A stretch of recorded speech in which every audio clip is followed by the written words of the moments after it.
take over or go to them. It's always patient choice.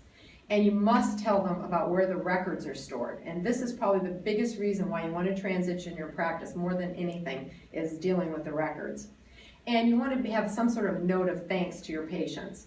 So you want to include usually an authorization to transfer records form, which the patient can sign and send in. If you're, for example, you cannot find anybody to take over your practice and you just want to close it up, you'd have to have some authorization form so that you can send the records to them.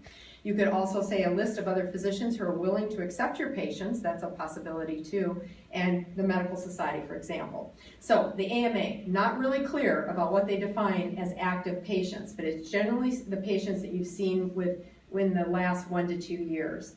And any specifically chronic illness patients, post-surgical patients that are depending on you, or for example, if you had a cancer patient that was depending upon coming back for some checkup or something like that. You don't have to send that letter if it's a patient who's been discharged from care via the withdrawal from care letter that I hope you're all familiar with in practice. If you want to get rid of a patient, you can do so formally by the withdrawal from care letter process.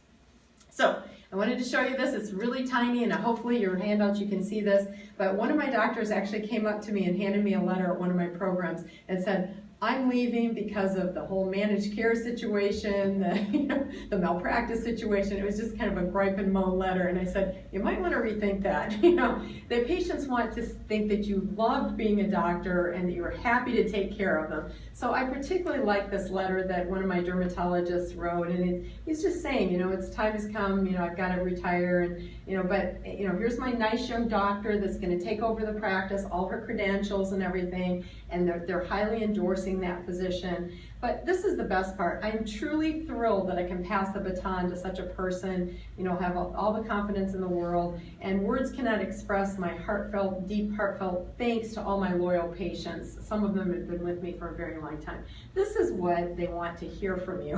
So something along those lines is really the way that you want to go about this.